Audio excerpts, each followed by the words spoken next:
I want to begin today with a truth that might sting a little, but it will set you free if you let it. You will never feel ready for the things that are meant to change your life. Not because you're unprepared, not because you're inexperienced, not because not capable, but because your subconscious is wired to keep you exactly where you are, in the familiar, in the predictable, in the safe zone. So, this idea we're all waiting for, the magical moment where we suddenly feel confident, qualified, fearless, and prepared, it's a myth, a trap, a delay tactic disguised as responsibility. Welcome to this week's Procrastination and Empowerment Talk. I'm Jenny, and today I'll be talking about how to start before you feel ready and why you must. So, let me ask you something. How many of you have a dream, an idea, or a project, and you've been holding onto it, but you haven't started because you're waiting to feel ready? And how many of you have told yourself, I just need a bit more time, a bit more clarity, a bit more confidence, a bit more experience before you can begin? And here's the real question. Has that bit more ever actually arrived? Exactly. If feeling ready were a prerequisite for starting, none of us would ever step into anything new.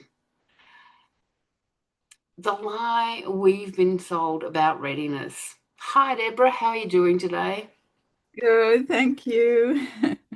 Okay, so we were taught that readiness is a feeling, that one day we'll magically wake up and think, now I feel confident, now I feel qualified, now I feel good enough, now I feel fearless.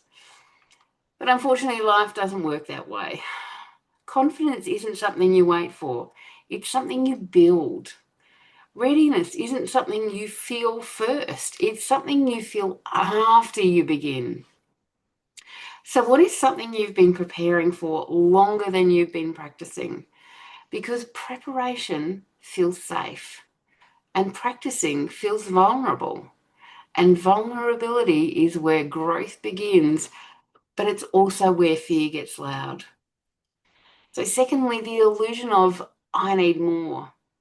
High achievers are especially prone to the readiness myth.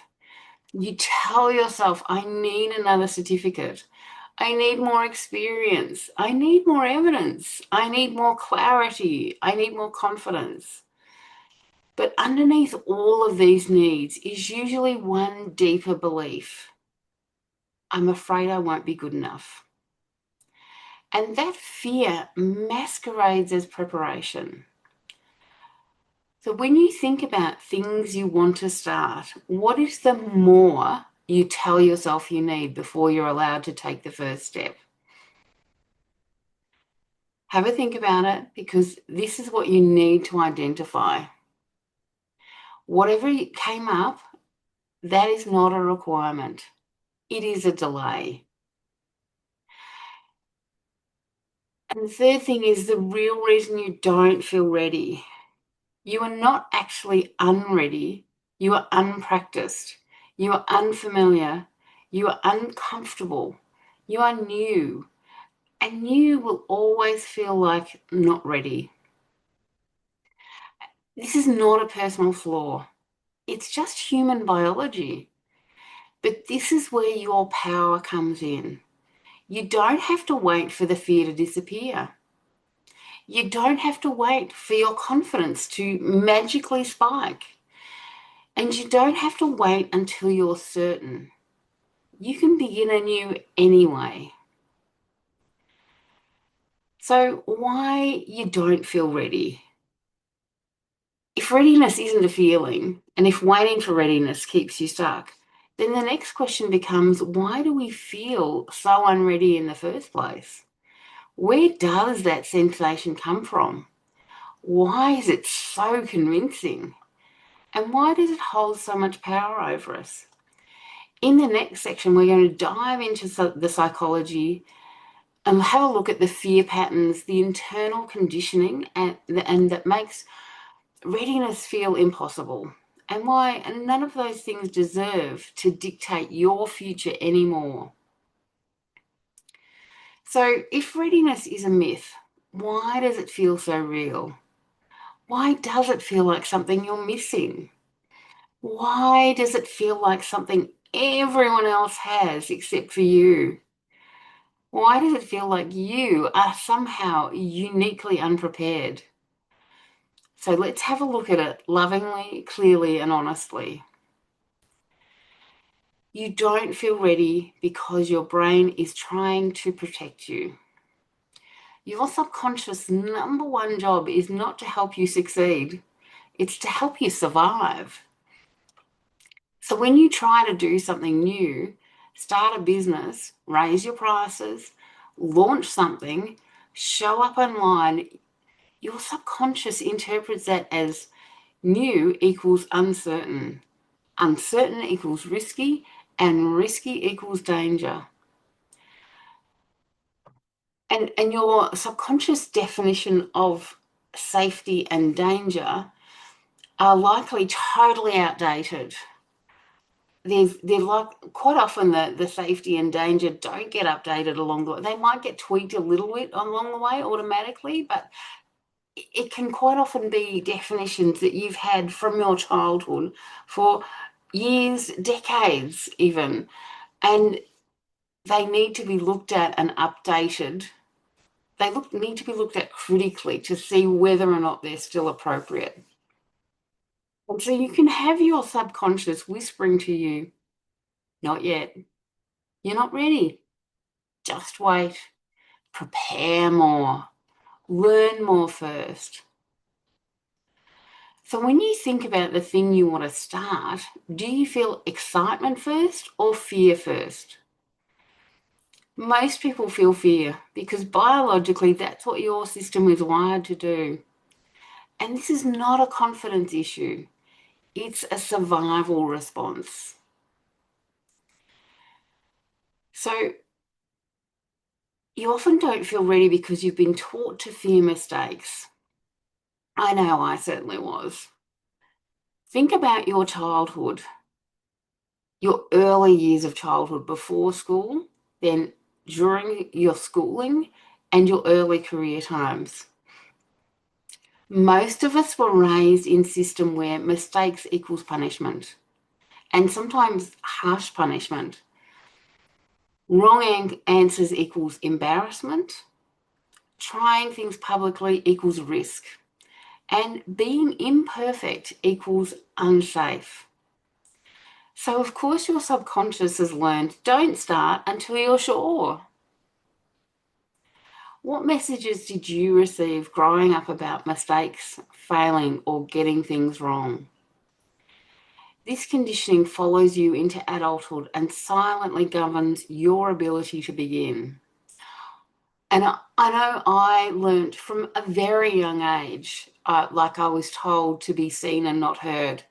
And I remember one time I heard my mother and my grandmother trying to solve a problem, and I came up with a solution for them and told them. And I got told, you know, I'm a child. What would I know? Be silent. Don't interrupt the adults when they're speaking. Unfortunately, a couple of minutes later, my mother trots out my answer as her own, and my grandmother gets very excited about it. So I've learned there. I've learned that I can't give answers because my answers are not valued, and then I've learned that my answer is valued if someone else provides it. So I've got two different messages from my childhood that have been impacting my ability to share useful information. So the third thing is you don't feel ready because you're a high achiever, and high achievers often over prepare. So high achievers don't fear starting because they're incapable. They fear starting because they're used to excelling. They're used to knowing the answers. They're used to performing perfectly. seriously, maybe not really perfectly, but they think they've been performing perfectly, and they're used to succeeding quickly. So starting something new forces you into beginner mode. If you've been an employee all your life and you're used to having someone else say, do this, do that, and you excel at it, but then you come to being in beginner mode, starting a business, it feels like an identity conflict. So does part of you avoiding starting, particularly avoiding starting your business, or parts of your business, is it because you dislike feeling inexperienced or imperfect? And I'm tipping that's quite familiar for many people. Most high achievers struggle not with ability, but with the discomfort of being new. And it's something that's unfamiliar to them. Let me just have some water.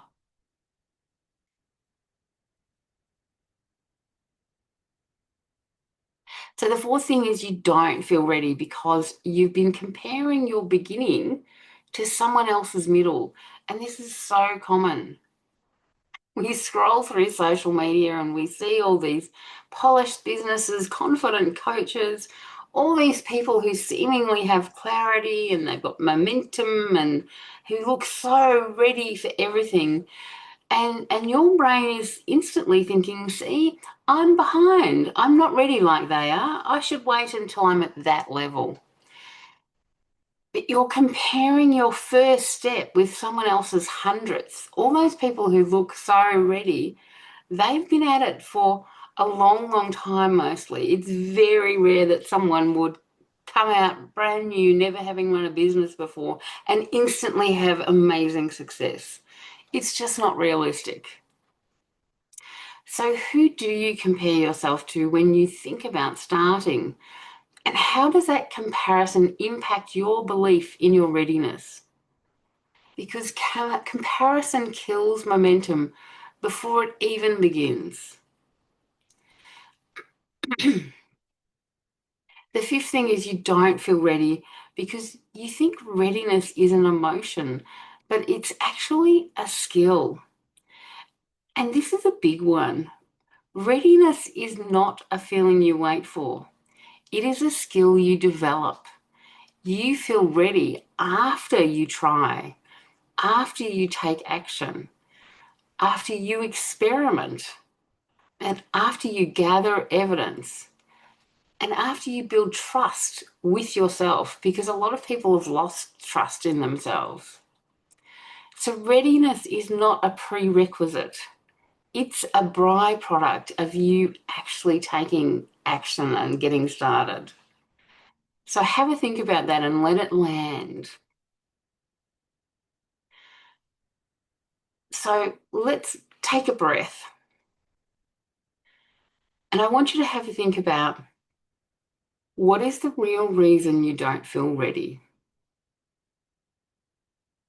Is it fear? Is it perfectionism? Is it conditioning? Comparison? Is it your subconscious telling you to not start? Or is it about a past experience? And maybe if you write this question down, what is the real reason you don't feel ready? And have a think about that. And if you need to, if you're on the recording, stop the recording and take a couple of minutes to have a think about that. So now that you understand why you don't feel ready, we need to explore what happens next. And this is the readiness loop. It's the cycle that keeps you preparing, postponing, planning, and convincing yourself that you're making progress when really you're just circling in place.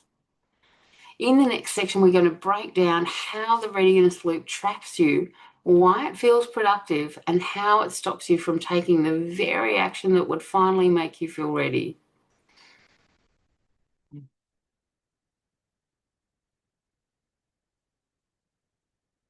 Now that you understand why you don't feel ready, I want to show you something that may completely change the way you see your own patterns.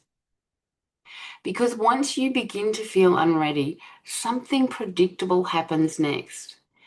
You enter what I think of as the readiness loop, a cycle that keeps you moving but not moving forwards. So let me say that again. It's a cycle that keeps you moving but not moving forwards. And many of the smartest, most capable people get stuck in this loop for years. I got stuck in it for a very long time. But let's have a look and walk through it together so we can see where you recognize yourself, because some of it will be something that you recognize, and other things maybe not. So the first one is overthinking, where you feel like you need to figure everything out first. So you get an idea, you feel an inspiration, you feel a pull towards it, and immediately your subconscious says, but wait, let's think this through. Let's be smart about this. Let's plan everything. Let's map out every possible scenario so nothing can go wrong. And suddenly you're not taking action. You're taking inventory of all the ways you could mess up. Have you ever thought about something so much that you ended up doing nothing? Well, that's the first step. The second step is over preparing, where you feel like you constantly need more information. And this is definitely one I've made. This is you decide you need another certificate, and I've done so many certificates, it's ridiculous. Or you need to listen to one more podcast, you need one more planner, you need to do one more course, think of one more strategy, get one more free download, one more round of market research, because preparing feels responsible. It feels productive and it feels absolutely safe. But preparation without action becomes procrastination in disguise. So, what is the last thing you told yourself you needed before you could officially begin? Let me say that one again. What is the last thing you told yourself you needed before you could officially begin? And be honest about this. Did you actually need it, or were you postponing discomfort? So, those of you on the recording, if you want to stop and have a think about that, because it's really useful to identify what it is you're telling yourself. What are you telling yourself you need to do before you can take that first step? So the third thing is overconsumption.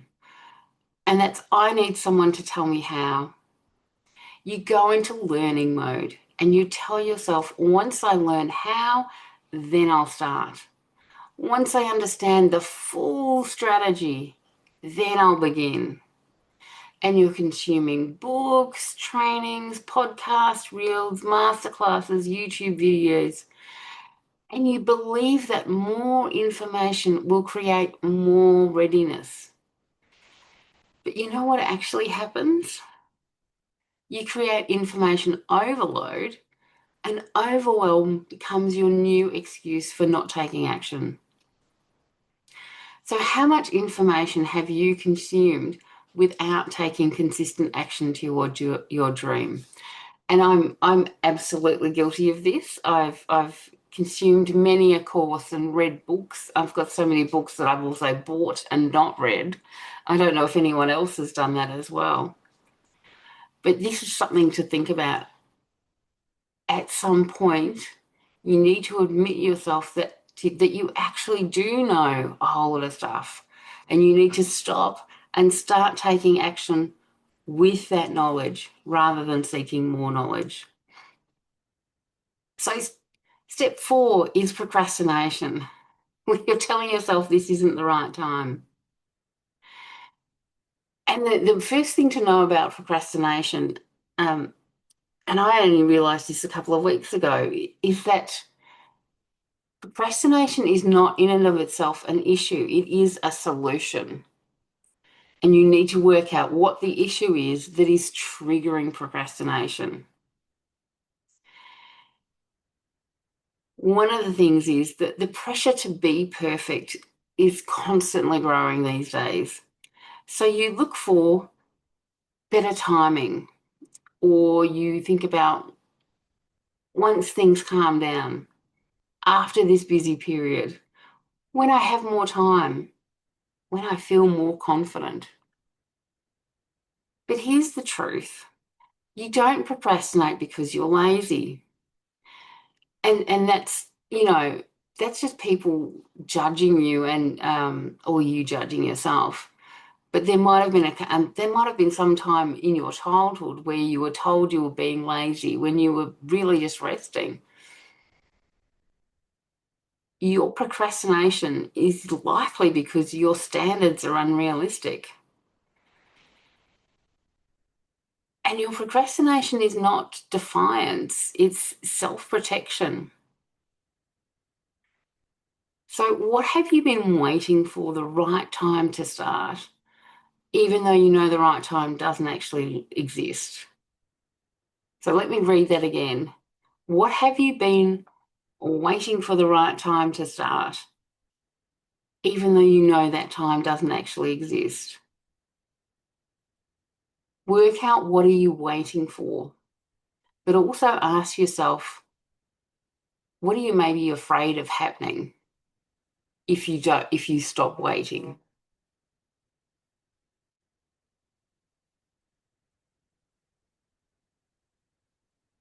So step 5 is about shame and self-judgment. I mentioned self-judgment not long ago.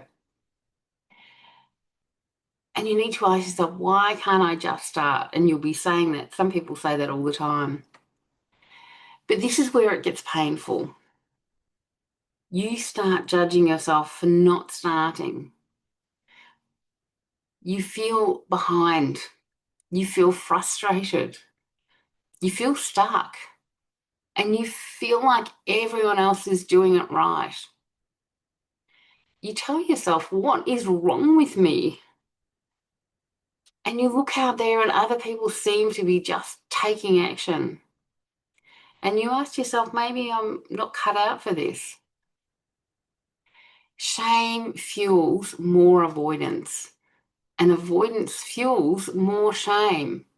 You loop around from one end of shame to avoidance to shame to avoidance. And you just loop around again and again. So you may stay stuck because you confuse movement with progress. Thinking feels like progress. Preparing feels like progress. Learning feels like progress. But only starting creates actual progress. So where are you in the readiness loop right now? Are you overthinking, over-preparing, over-consuming, procrastinating, or self-judging? And you might be doing one or a couple, or you might be doing all of them. So have a think about what's your most common one, maybe. And awareness can help break the loop, and taking action rewires it. So now that you see how the readiness loop keeps you stuck, it's time to reveal the part of this journey that changes everything. You don't start because you feel confident. You feel confident because you start. Confidence does not come before action. It comes from action. And in the next section, we're going to explore why confidence grows only after you begin, how to build it step by step, and how action, even tiny little actions, become the foundation of belief. So now we've talked about the readiness loop, and that's the cycle that keeps you planning, preparing, and waiting. But now I want to give you the truth that breaks that loop forever. You don't need confidence to start. You gain confidence by starting. This idea alone can change your entire life. So let's have a look. Firstly, confidence is not something you feel, it's something you earn. Most people think confidence is a personality trait, something you're born with, something that magically appears when you're ready. But confidence is actually evidence that you can trust yourself. You build confidence the moment you take action and survive it. And your subconscious might be there saying, you can't take action because you're not going to survive it. But your subconscious may be exaggerating because it's got that, as I mentioned earlier, a definition of what is safety and what is danger that is totally outdated. So the moment you try something new and don't fall apart, the moment you feel fear and do it anyway, that's when your subconscious starts to learn a new definition. So think about something you're confident in today. It might be speaking, although for a lot of you it won't be. It could be like something simple like driving your car. Are you confident in driving your car? Or in your day job, are you confident in what you do? What skill set do you have that you're confident in? And think back to, were you confident the first time you tried it? And let's look at the example of driving. Obviously, some of us who are adults and we've been driving for a very long time, decades maybe. But when we first started driving, it was a new skill. It was something we'd never done before. We had no idea. We had to learn all the road rules, but you also had to learn how to control the car. And it didn't come to you instantly.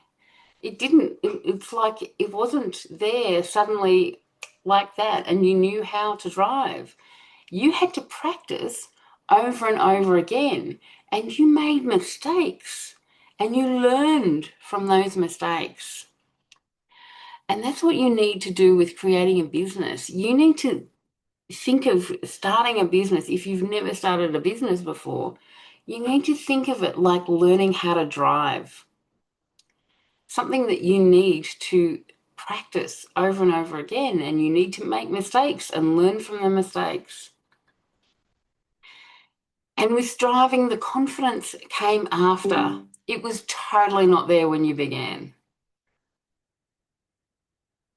So the second thing is confidence comes from action, not overthinking. You can journal about it, visualize it, take yourself into it and psych yourself up. But none of that gives you the confidence that taking a single step does. Your brain trusts what you do, not what you intend.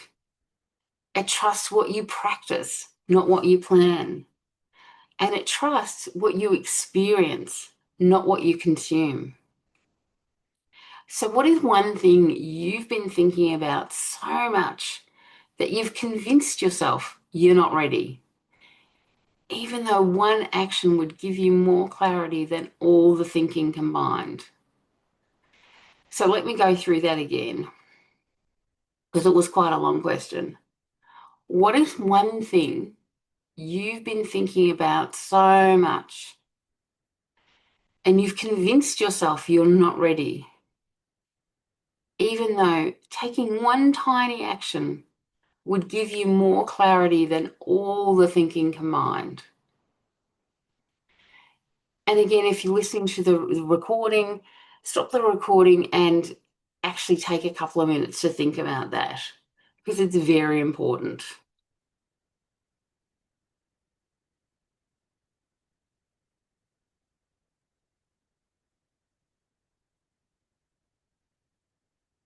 So the third thing is action creates evidence, and evidence creates belief. And this is something called the confidence cycle. Step one, take a step, even a teeny tiny small step.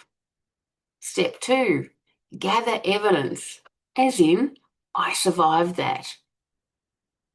Step 3, build trust. I can do this. Step 4, feel more confident. Step 5, take another step. So let's go through that again. Step 1, take a step. Step 2, gather evidence. Step 3, build trust. Step 4, feel more confident. And step 5, go back to the beginning and take a step. So as you can see, confidence was not at the start. It was not before the start. Confidence was step 4. And confidence grows from proof, not theory. So what small piece of evidence could you create this week that would begin building your confidence?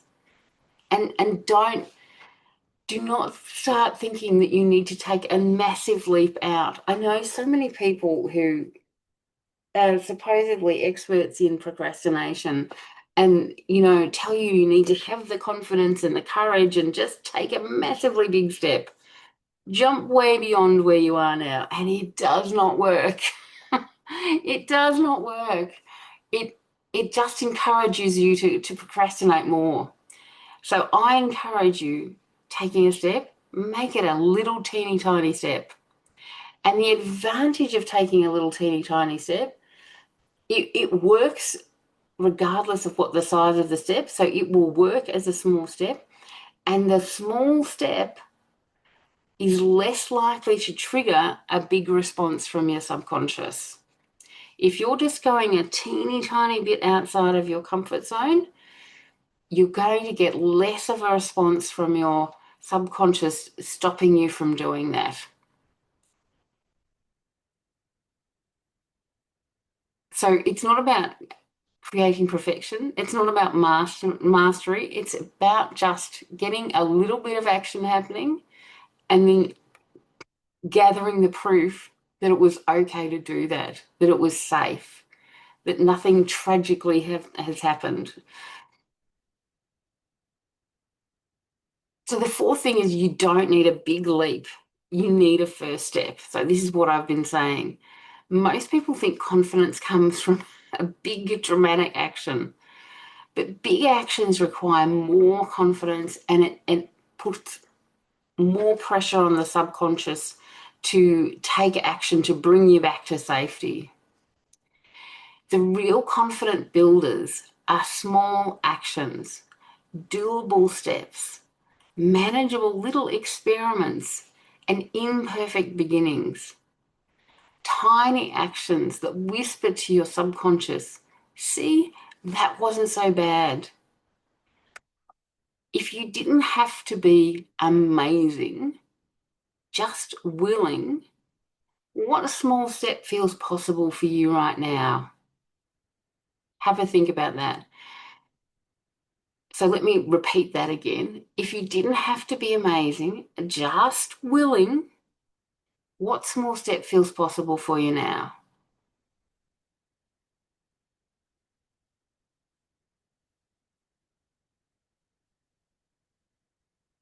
So number 5, confidence isn't the absence of fear. It's the decision to move with it. People wait to feel fearless, and it's not realistic.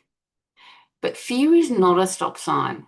It's simply a sign that you're expanding beyond your comfort zone. And the truth is, confidence is fear with its running shoes on. You don't wait for the fear to disappear. You just stop letting it drive you. And that's also about taking the tiniest of steps, because the tiniest of steps, there'll still be fear, but it will be less. There will be less fear because you're not putting that pressure on to be so far away from your comfort zone. And if fear wasn't in charge of your decisions, what would you start doing this month? And that answer is important. Um, so let's do a little activity. Put your feet on the floor Sit up a little taller and take a slow, deep breath. And maybe if you feel confident and comfortable to do so, close your eyes and take another deep breath and say to yourself, I don't need confidence to begin. I don't need confidence to begin. I need a little bit of courage to take the first tiny step. I need a little bit of courage to take the first tiny step. And take another deep breath and open your eyes when you're ready. And feel whether that feels start to feel a little bit true for you. So now that you understand how confidence actually works and that confidence follows action, not preceding it, it's time to talk about something practical. How to begin when you still feel unready. In the next section, we're going to break down the micro start method, the 10% rule, the 5-minute momentum tool, and how to take the smallest possible step that moves you forward today. So by now you understand something most people never learn. You become ready after you begin, not before. So let's talk about how to actually begin, because that, for some people, is the most difficult thing. And it's not in a dramatic, courageously big movie moment way, but in a realistic, grounded, I can do this today kind of way. Because starting doesn't have to be big. It just has to be real. So let me introduce you to something that changes everything, the micro start method. So micro starts are the art of beginning small. Most people don't fail to start because they're unmotivated. They fail to start because the first step they've chosen is way too big. And again, that's with mentors and experts telling them, go big or go home, take the leap. And people try and build a whole website when they don't really need a whole website. Or they're mapping out 5 years worth of business and breaking it down to 12 months and then 3 months and it's just, if you've never done it before, it's too much. Or they feel like, I'll finish my entire course idea this weekend, or I'll record 10 videos today when they've never recorded a video before. Those are not first steps. Those are multi-layer projects disguised as a first step. And so when you're trying to attempt those things, your subconscious is saying, oh my God, that's too much. It's too scary. I can't do it. But the micro start method says make your first step so small, it feels almost silly not to do it. So let me repeat that for you, because it might be something you've never heard before. Make your first step so small, it feels almost silly not to do it. So what's something you've labeled as a first step that is actually many, many steps in disguise? I know I've done that. I've done this on over and over again. I've tried to take giant leaps. I've listened to advice. I've searched for advice on how to overcome procrastination, and all these experts were telling me, just, bite the bullet and take the leap and do this, do that. You just need to have courage. And all that did was make me feel bad and judge myself and uh, like procrastinate more. But if you actually find something that's a teeny tiny step you can take, you will be able to take action much more easily. So So the second thing is the 10% rule. Start with just 1/10. Take whatever you want to do and start with 10% of it. So, for example, want to create a coaching program? Start with writing just one idea. It might not even be 10%, it might be less, but start with just one idea. And if you want to launch a business, start with choosing one offer, one simple, plain offer that's easy to do. It may not be what you end up basing your business on, but having one simple offer to start with is something to begin with. I know one of the mentors that I had, although it's someone who actually was telling me the wrong thing about um, being courageous and just jumping out. But she had someone who walked her dogs for her, and she talked to the person who walked her dogs, and that person said, "Oh, I need coaching." And so that became her first client, her first paying client. It was only a small amount of money she charged, but that was just her going out and talking about being a coach and saying, I help people solve their problems. That was the first offer that she had, is I help people solve problems. It was really vague, and she didn't stick with it very long, but that was her first simple offer that got her business started as a paying coach or paid coach.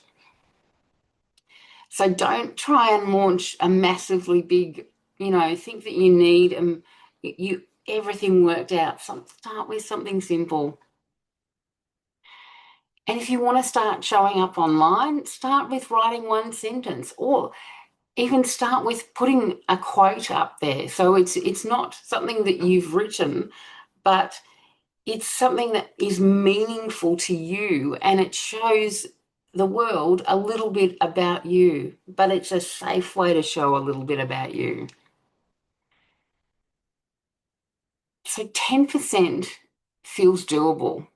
If you're telling your subconscious, I'm only going to do 10%. I'm not going to do the whole thing, just 10%. And that helps to calm your subconscious, because it's used to combating you trying to do 100%. So it's not prepared. It doesn't have boundaries set up and plans set up to deal with, I'm only going to do 10%. And it proves to your subconscious that you can start today. So have a think about, if you applied the 10% rule to the dream that you've been avoiding, what would your 10% action be? And I'll just take a drink while you have a think about that.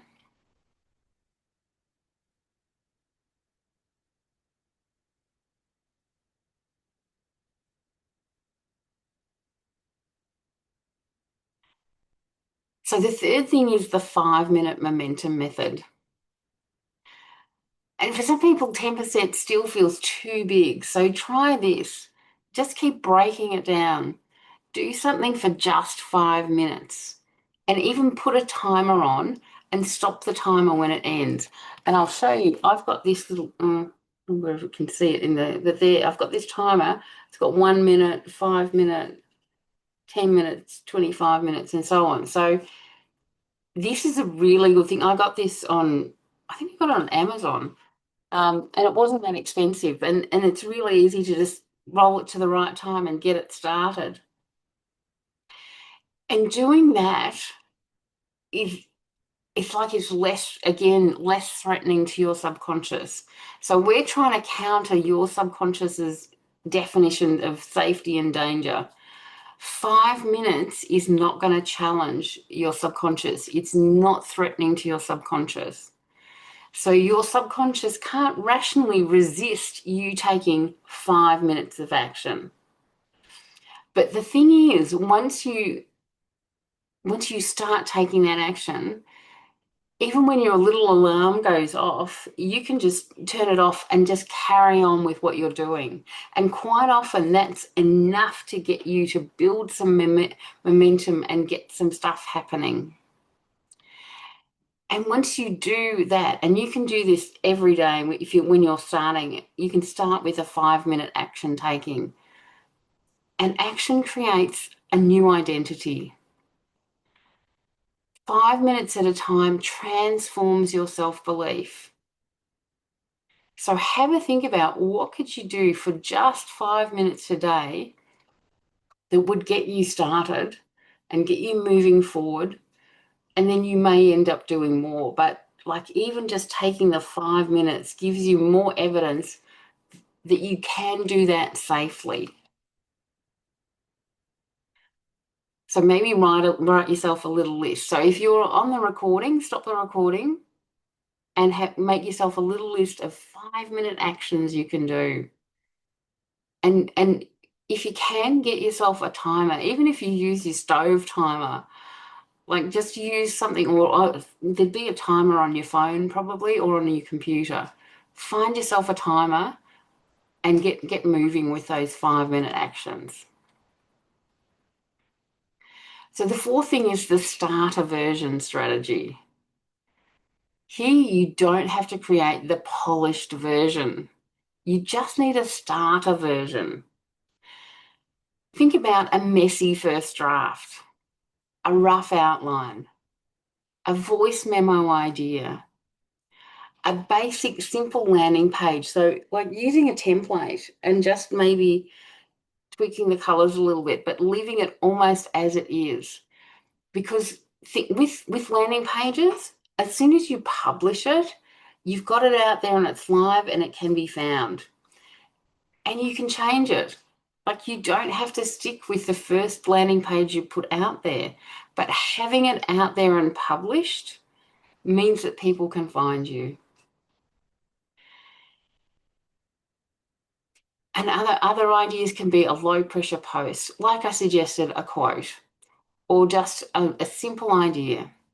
Don't start with a live if you've never done a live before. Don't try and press yourself into being a person who does lives when you need to start with something much simpler. So give it a first try, a trial run. Your starter version is not meant to be impressive. Its purpose is just to exist.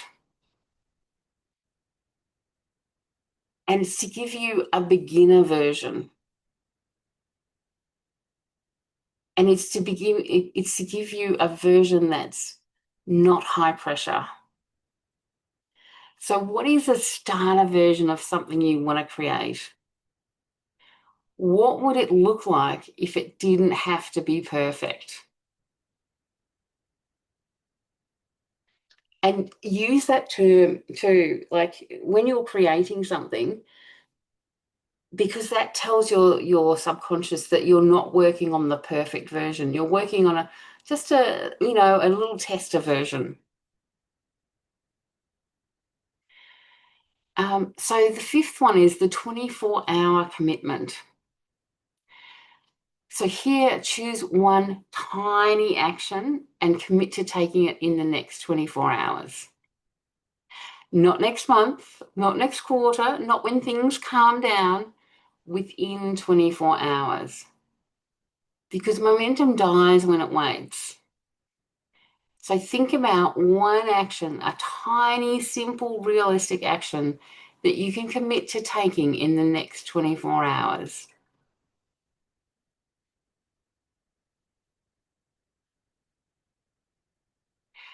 So number 6 is micro starts build self-trust. Each tiny action is a message to your subconscious that you will follow through, that you can do this, that momentum is possible, and most importantly, that starting feels safe,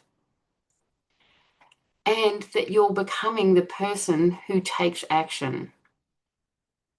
This is how you rebuild trust within yourself, not through big gestures, but through consistent micro movements. Your life changes when you micro start and it becomes your new normal. So place your hand on your chest and take a slow, grounded breath.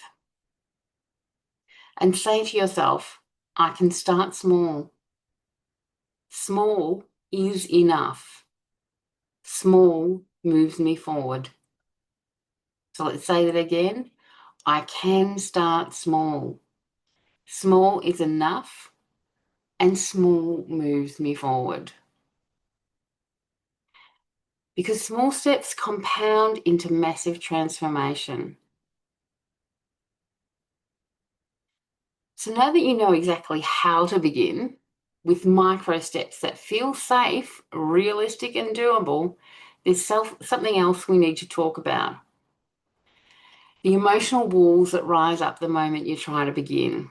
Because even tiny steps can trigger a fear of failure, a fear of judgment, fear of success, fear of being seen, fear of perfectionism, self-doubt, and old conditioning. And in the next section, we're going to explore how to identify these emotional barriers, how to soothe them, and how to take action even when fear shows up. So we've talked about how to start small, how to take the pressure off, and how to build momentum through tiny, doable actions. Even the small steps, though, can feel impossible when your emotional barriers show up. Because starting isn't just a strategy problem, it's an emotional and subconscious problem. And if you don't know how to work with these emotions, you'll keep waiting and waiting and waiting. And you're waiting for a readiness that never comes. So let's have a look at what really gets in the way. So the first is the fear of being judged. Visibility can feel terrifying. Even if you're in a job, a day job where you've craved visibility, you felt like people were only seeing you as someone to solve problems, but never seen as someone to promote. And you wish that people would see you and acknowledge your skills and your talent. But when you go to start a business, you're overwhelmed by feelings about what will people think? What if they don't like it? What if I look foolish? And your subconscious treats judgment like danger, even though it isn't. And it's it's the irony that your subconscious is triggering the feeling of danger, but then it's judging you for looking at danger. And so if no one judged you, if everyone loved what you were about to start, what would you do? Now, it's not going to happen. Not everyone is not going to love what you do. There will be people out there who are judging you. But think about that, put that aside and think about what if there was no judgment in the world? What would you do? And that answer is your truth. And your fear is the only thing blocking it. So the next one is fear of failing. And most high achievers don't actually fear failure itself. They fear what failure means about them. So it's something like, if I fail, it means I'm not good enough. If I fail, it means I'm behind. And if I fail, people will lose respect for me. Failure isn't a verdict, it's data. So when you're in a business, you need to, you always need to fail. Like, it's a weird thing to say. You need to make mistakes. You need to put things out there and have them not work because you learn from those experiences. You make tweaks. Everything is not going to be successful in your business, unfortunately. That's just the way it is. And you need to reframe those little failures into learning experiences. So, can you recall a time you failed, calling it failure, and it ultimately led to growth, or that led to direction or clarity? Because there will be times where you have made a mistake or something's not gone the way you expected it, but it turned out you gained a whole lot of knowledge from it. Have a think about that. Everyone's got something like that. And failure isn't a threat, it's an instruction. And I'm running out of time, but never mind, we're nearly to the end. So the next one's fear of success. And this one often surprises people, but many are afraid of what happens if things go right. Because then they'll think about, what if I can't maintain it? What if it changes my relationships with my family, my friends? What if people expect more from me? What if I'm not ready for the responsibility? So success challenges your identity just as much as failure challenges your ego. But if everything you wanted came true this year, think about what part of that scares you a little, because it's really useful to identify that and acknowledge that fear and maybe put some things in place to deal with it. That fear is totally normal and it can be worked with. So the next one is perfectionism, and that this is also a form of procrastination where you may not start because you want it to be good, but it isn't just self-protection in a prettier outfit. You're saying things like, if it's perfect, no one can judge me. If it's perfect, I can't fail. If it's perfect, I will be safe. But perfectionism doesn't make you safe. It makes you stuck. Because while it might stop you from beginning, it's also something that comes in at the end when you do a whole lot of work, but you will keep tweaking colors or keep tweaking a header or keep tweaking the words in you're just continually making little changes to avoid putting it out there where people can judge you. People can say, oh my God, that's not right. That people can say, oh my God, what are you thinking? Why would you say that? So have a think about, where are you demanding perfection from yourself when good enough to begin is all that's required? And this is where breakthroughs begin. And I can use the example of when I started doing these 1 hour talks at the beginning last year. I'd done like some speaking before, but um, this was really about me allowing myself to be an expert and putting myself out there with people watching me and recording so that people could play it again and again, seeing me being an expert. And the first few I made lots of flubs and mistakes, and I stumbled on my words, and I was trying to read notes, and I was like like I had notes points that I needed to follow through, and I having them on there meant that I was constantly looking down, and so they weren't the best. But I learned from each talk I did, and I got better and better. And now I feel really comfortable during the talks, and I can prepare myself a little bit the night before, and then I just go with what happens. And I still flub my words and I still make mistakes, but I'm okay with that. I just carry on and keep going. So taking the first few steps and messing up, that's all good. You're learning from that. And that's where you do start making a breakthrough of trusting yourself and feeling confident. So the fifth one is old conditioning, and we've all got conditioning from our childhood. Your hesitation and procrastination didn't come from just nowhere, it didn't come out of the air. You might have grown up with criticism, high expectations, unpredictable reactions, pressure to perform, fear of making mistakes, pressure to be the responsible one, messages like don't stand out or don't get it wrong. And I've mentioned in past talks where, like, I there was a lot of violence in my childhood, and anger and aggression and threats. Um, but like a lesser example is school reports. Like I would do reasonably well at school, but my mother would go through the reports and look for anything that wasn't perfect, anything that was like, the teacher saying that I was quiet in class. Most people most teachers would be saying that as a good thing because you're not being disruptive and you're not being um, um, interrupting the class. But my mother saw that as a flaw, and like I got told off for being too quiet. And when at home I'm being trained to be quiet. So there's a whole lot of messages that you will have received in your childhood. And this is where you need to look for things that are not necessarily traumatic on their own.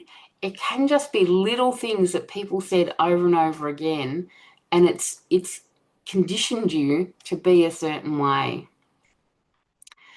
And so when you try and start a business, of course it starts feeling scary. And when you've been punished for being visible in your childhood, visibility feels risky. And of course you hesitate and procrastinate because your body remembers you're not you're feeling bad about what's happening.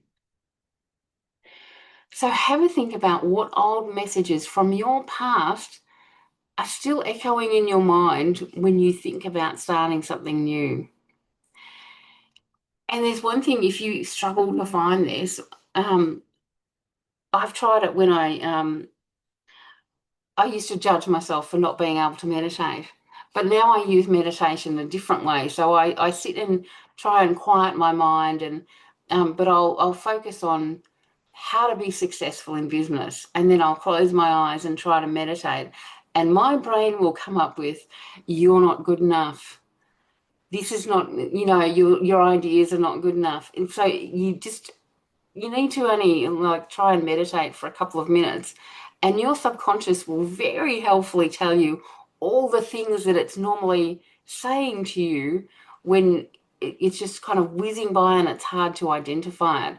But if you do that couple of minute meditation exercise, you can find out a whole lot of the stuff that your subconscious is saying to you judgmentally. So then you can deal with that stuff. Um, and awareness of what is being said dissolves the hold it has on you. Okay, we've gone 2 minutes over. I'm very close to the end though.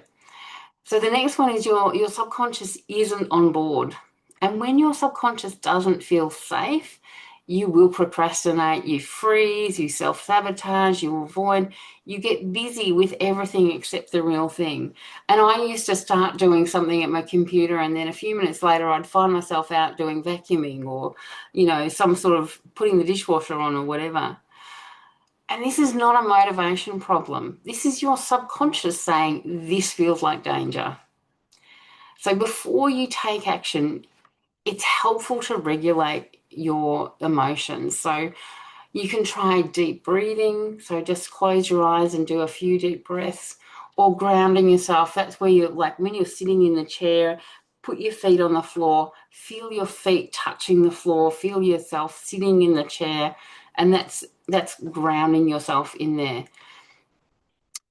I also do tapping, which is emotional freedom technique. So um, starting the day with something like breathing or tapping helps to bring down the emotions before you get into it. And it tells your subconscious it's safe for me to take one small step. That's what you're dealing with whatever leftover fears normally coming up, and then you're only taking a teeny tiny action, so it's not regenerating a lot of fear. So have a think about what physical sensation do you feel when fear shows up. Like I get it, the tight chest, but you might get shallow breathing, racing thoughts, or might be something in your stomach. And then think about how to deal with that, process it, like breathe, flowing your breathing down can help enormously to do that. But think about what works for you, because it'll be something different for everyone. And the final one is you don't need to remove the fear. You can't just get rid of fear, however much that would be nice. Fear is a useful emotion. It's just appearing unnecessarily almost, or the amount of fear that's appearing is not appropriate. You just need to make room for it anyway, and sort of generally build the picture for your subconscious that what you're doing actually is safe. Acknowledge the danger, whatever the danger is. So it might be the danger of people on social media being mean.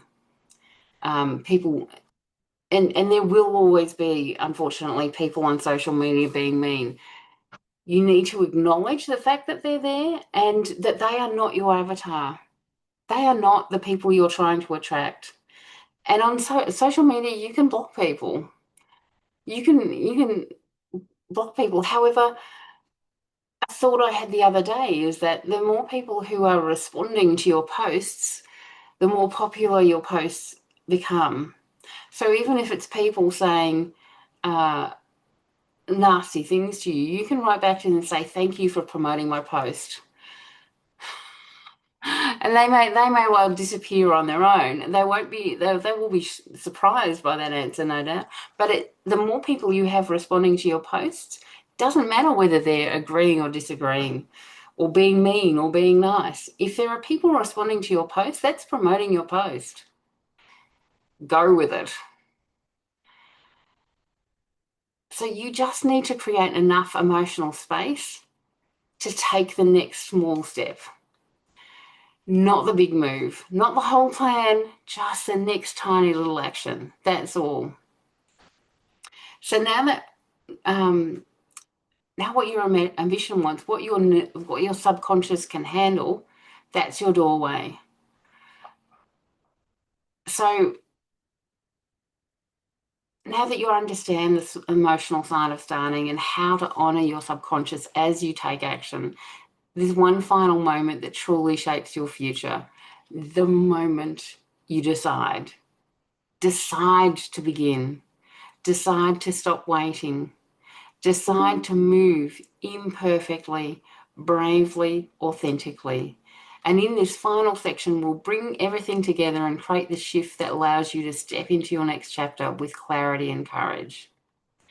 So when we've spent the last hour uncovering the myth of readiness, the psychology behind hesitation, the loop that keeps you stuck, how confidence is built through action, how to start small, how to move with your emotions instead of waiting for them to disappear. And now we arrive at the most important moment, the moment you decide. Because everything we've talked about, all the tools, insights, and strategies, they only matter when you make a decision. And it's not a big dramatic decision, not a perfect decision, not a fearless decision. It's just a simple, I choose to begin. That choice right there changes the trajectory of your entire life. Now, firstly, you don't need permission. You need a decision. And I've said in the past, I found myself on occasion sitting around waiting for someone to give me permission to do something. You don't need that. I give you permission right now to give yourself your own permission. No one can grant you readiness. No one can hand you confidence. No one can give you the courage to begin. These are self-activated. And the beautiful thing is you don't need to feel ready to decide. You just need to feel willing.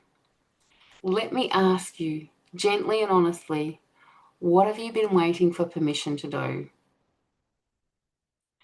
And what if you decided today that you already have that permission? So secondly, your future changes the moment you choose a new pattern. Your life doesn't shift when you master a strategy. It shifts when you break a pattern. The pattern of waiting, overthinking, overpreparing, comparing, hiding, doubting, postponing, and perfecting. And instead, choose to move, begin, experiment, trust, expand, and most importantly, take the next tiny step. One decision breaks the loop.